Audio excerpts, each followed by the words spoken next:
Hello guys, good evening, what's up? Welcome back to my channel. In this video we are going to do differentiation between archaea and eubacteria. इससे पहले हमने genetics के basic concepts को discuss किया था. So if you haven't checked those videos out, do that first क्योंकि उससे बहुत सारे concepts आपके clear होंगे and then उसके बाद ये आपको बहुत अच्छे से differences समझ आएंगे. नंबर 2, इससे पहले आपको पता होना चाहिए, चलो मैं थोड़ा सा एक आपको ओवरव्यू दे देती हूँ इस वीडियो के अंदर आपको क्या क्या पॉइंट्स देखने को मिलेंगे. सबसे पहले तो देखो, हमारे पास 3 डोमेन्स थी. कार्ल वोइजी नाम के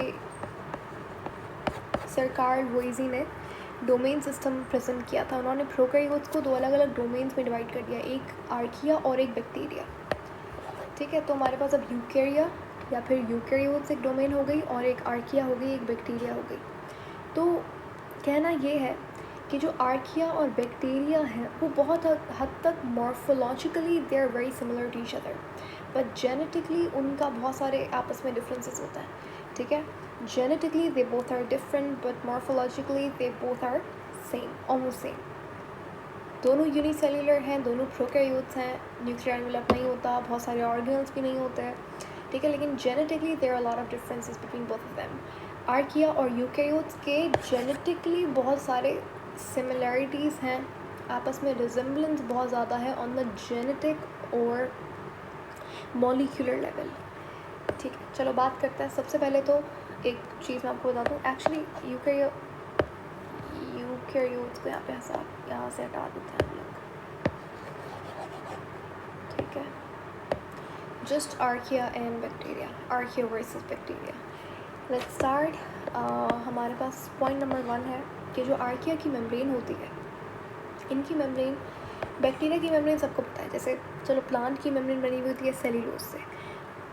द सेल वॉल, अच्छा मैं मेम्ब्रेन बोल रही हूँ, I am so sorry, cell wall मेरा मतलब.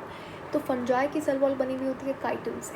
ठीक है, जबकि प्रोकैरियोट्स या फिर अगर आप स्पेसिफिकली बैक्टीरिया की बात करो, ठीक है, प्रोकैरियोट्स के अंदर आर्किया भी आ जाता है, लेकिन आर्किया की सेल वॉल एंड बैक्टीरिया की सेल वॉल के अंदर डिफरेंसेस होता है. So the cell wall of bacteria is made up of peptidoglycan, while the cell wall of archaea is made up of pseudopeptidoglycan. Pseudo का मतलब होता है फॉल्स, पेप्टाइडोग्लाइकन. हमारे पास पॉलीमर है. पेप्टाइडोग्लाइकन का मोनोमर होता है नैग एंड नैम. ठीक है, N acetyl glucosamine and N acetyl muramic acid. आगे हम लोग इसका स्ट्रक्चर भी डिस्कस करेंगे पेप्टाइडोग्लाइकन का. ठीक है, तो इनकी सेल वॉल की कॉम्पोजिशन डिफरेंट होती है. सेकंड, जो आर्किया होता है और जो यूकैरियोट्स होते हैं उनका जो आरएनए पॉलीमरेज होता है. आरएनए पॉलीमरेज क्या है? एंजाइम है जो कि ट्रांसक्रिप्शन के लिए चाहिए होता है. इनके आरएनए पॉलीमरेज को किसी सिग्मा फैक्टर की ज़रूरत नहीं होती, जबकि बैक्टीरिया के RNA polymerase requires a sigma factor in order to become a holoenzyme. In order to work or function appropriately they require some sigma factor.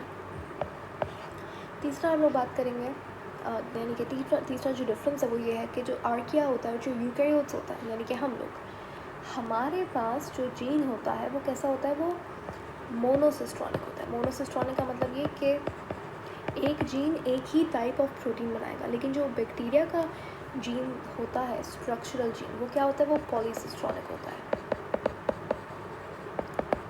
ठीक है, अब ये टर्म्स अगर आपको डिफ़िकल्ट लग रही हैं तो मैं समझ सकती हूँ, बिल्कुल लग रही होंगी, क्योंकि आपने जेनेटिक्स वाले कॉन्सेप्ट अभी तक नहीं पढ़े हो. शायद maybe you are in first year, तो आपने इनहेरिटेंस या फिर इस तरीके के चैप्टर्स आपने ना पढ़े हो. लेकिन इससे पहले, right before this video, I made a video on genetics concepts in like 20 minutes.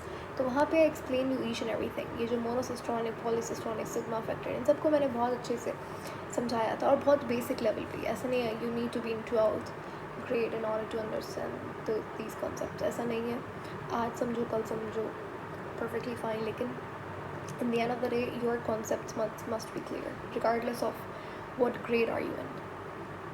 Anyways, so archaea के अंदर क्या है? मोनोसिस्ट्रॉनिक जीन होता है. बैक्टीरिया के अंदर पॉलीसिस्ट्रॉनिक जीन होता है. उसके बाद जो हमारे पास आर्किया है उनके अंदर होता है टाटा बॉक्स सीक्वेंस। और अब मैं ये एक्सप्लेन नहीं कर सकती अभी, सॉरी। टाटा बॉक्स प्रिब्लो बॉक्स क्या होता है? खैर इनके पास प्रिब्लो बॉक्स होता है, ठीक है। In short, TATA box and Pribnow box both are special protein sequences before the promoter that are required for transcription के लिए इनकी ज़रूरत होती है, ठीक है। तो in eukaryotes and archaea TATA box protein काम करता है, टाटा बॉक्स सीक्वेंस होता है, लेकिन बैक्टीरिया के अंदर प्रिब्लो बॉक्स होता है। उसके बाद फिफ्थ डिफरेंस ये हो सकता है कि वन मोर थिंग कि जो आर्किया होते हैं उनकी सेल वॉल के अंदर देखो, जैसे हमारी जो not cell wall, I am sorry, cell membrane, जो हमारी सेल मेम्ब्रेन है उनके अंदर कौन सा लिंकेज होता है? ईस्टर लिंकेज होता है। तो इस तरीके से बैक्टीरिया के पास भी जो सेल वॉल है उसके अंदर ईस्टर लिंकेज होता है। सेल मेम्ब्रेन की बात हो रही है, ठीक है। लेकिन आर्किया की जो सेल मेम्ब्रेन होती है उसके अंदर ईस्टर नहीं बल्कि ईथर लिंकेज होता है, ठीक है। और ये ईथर लिंकेज की वजह से वो लोग इतने थर्मोस्टेबल होता है कि आर्किया को एक्सट्रीमोफिल्स भी बोला जाता है, ठीक है। जितने भी थर्मोफिलिक बैक्टीरिया होता है, जितना भी हेलोफिलिक बैक्टीरिया है, ये जो सारे एक्सट्रीमोफिल्स है ना, यानी कि इतने एक्सट्रीम टेम्परेचर में रह सकते हैं, हॉट स्प्रिंग्स में रह सकते हैं, वो इस वजह से ही रह सकते हैं क्योंकि उनके सेल मेम्ब्रेन के अंदर ईथर लिंकेज होता है। और ईथर लिंकेज जो है वो टेम्परेचर रेजिस्टेंट होता है। अच्छा, एक और चीज़ याद रखिएगा, जो पेप्टाइडोग्लाइकन होता है वो एंटीबायोटिक ससेप्टेबल होता है, यानी कि एंटीबायोटिक्स इसको इफ़ेक्ट कर सकती हैं। लेकिन जो आर्किया की जो सूडो पेप्टाइडोग्लाइकन होता है वो हमारे पास एंटीबायोटिक रेजिस्टेंट होता है। ये सारे कोर पॉइंट्स हैं, ठीक है। एकदम आपको टू द पॉइंट मैंने आपको पॉइंट्स लिखवा दिए, ठीक है। नेक्स्ट और भी अगर कुछ रहता है तो आई मेक श्योर कि मैं वो मेंशन करूँ। अभी एक और चीज़ याद रखिएगा कि आर्किया और बैक्टीरिया जेनेटिकली डिफरेंट होते हैं, मॉलिक्यूलर लेवल पे इनके अंदर वेरिएशन होती है, लेकिन मॉर्फोलॉजिकली दोनों सिमिलर है। जैसे फॉर एग्जांपल मैंने यहाँ पे ये बना दी है, तो ये आर्किया भी हो सकता है, बैक्टीरिया भी हो सकता है, ठीक है। अब एक मैं इम्पॉर्टेंट आपको डिफरेंस बताने जा रही हूँ, ये सबसे ज़्यादा इम्पॉर्टेंट डिफरेंस है और यही एक्चुअली बेस है इनके अलग अलग डोमेन्स में होने की। वो क्या? वो ये कि देखो, हमारे पास आरएनए एक टाइप होता है आरएनए का। आरएनए एक बहुत हाईली कंजर्व्ड जीन है, इसके अंदर म्यूटेशन सालों सालों तक आ ही नहीं सकती, ठीक है। जैसे आप माइटोकॉन्ड्रिया का जीन देखो, आप अपना क्लोरोप्लास्ट का जीन देखो, तो ये हाईली कंजर्व्ड जीन्स, इनमें म्यूटेशन नहीं आती, लेकिन it will take around thousands of years for their chromosomes to be mutated। तो जैसे अगर हमने क्या किया, साइंटिस्ट ने डिफरेंस जानने के लिए कि इनके जेनेटिक मटेरियल के अंदर कोई डिफरेंस है या नहीं, तो आर्किया और बैक्टीरिया का दोनों का आरएनए ले लिया, क्योंकि ये हाईली कंजर्व्ड जीन होता है कि भाई अगर डिफरेंस होगा तो इस जीन के अंदर कुछ ना कुछ डिफरेंस होगा, ठीक है। और ऐसे म्यूटेशन वाला भी ले सकते थे, लाइक कॉमन जीन कोई ले लेते, साइटोप्लाज्म का जीन ले लिया, नहीं ऐसा नहीं, क्योंकि हमने आरएनए इसलिए लिया टेस्टिंग करने के लिए, वो इसलिए लिया क्योंकि ये जीन हाईली कंजर्व जीन है, तो इसके अंदर कोई म्यूटेशन नहीं आ सकती। ऐसा नहीं है कि जो बैक्टीरिया है वो पहले अच्छा सिमिलर था आर्किया के आरएनए से, लेकिन अब जो है वो इसके अंदर म्यूटेशन आ गई, तो ऐसा नहीं है, इसके अंदर म्यूटेशन नहीं आ सकती। तो ये अगर सिमिलर होंगे तो ये होंगे अभी तक सिमिलर, इन दोनों का जो आरएनए है। खैर, तो जब इन्होंने देखा तो एक डिफरेंस, मेजर डिफरेंस इन्होंने नोटिस किया, वो ये कि जो आर्किया का आरएनए था,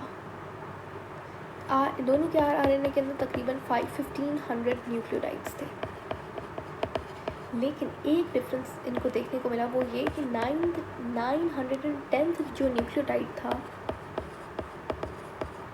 जो 910th न्यूक्लियोटाइड था वो दोनों का अलग अलग था।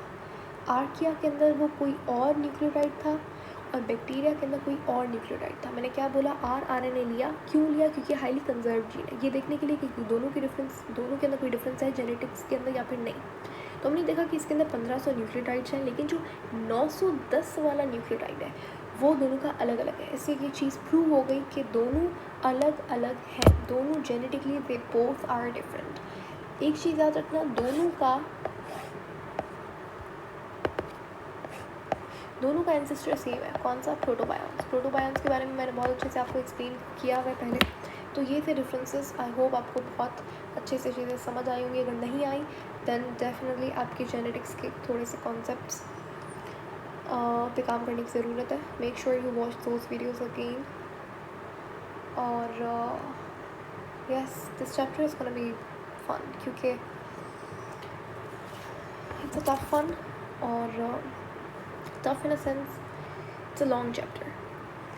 तो नेक्स्ट वीडियो के अंदर हम लोग बात करेंगे बैक्टीरिया, इकोलॉजी, एनवायरनमेंट, बैक्टीरिया के बारे में थोड़ी और डिस्कस करेंगे। आर्किया हमने कवर कर लिया। आर्किया के बारे में आपको इतनी बातें पता होना थी, लाजमी थी, वो हमने डिस्कस कर ली। आज कल मतलब इसके बाद हम लोग बैक्टीरिया के बारे में बात करना शुरू करेंगे। बैक्टीरिया के अंदर भी 5 और फाइलम्स होता है, उनमें से एक साइनोबैक्टीरिया। तो साइनोबैक्टीरिया को अच्छे से हमारी बुक्स के अंदर डिस्कस किया जाता है।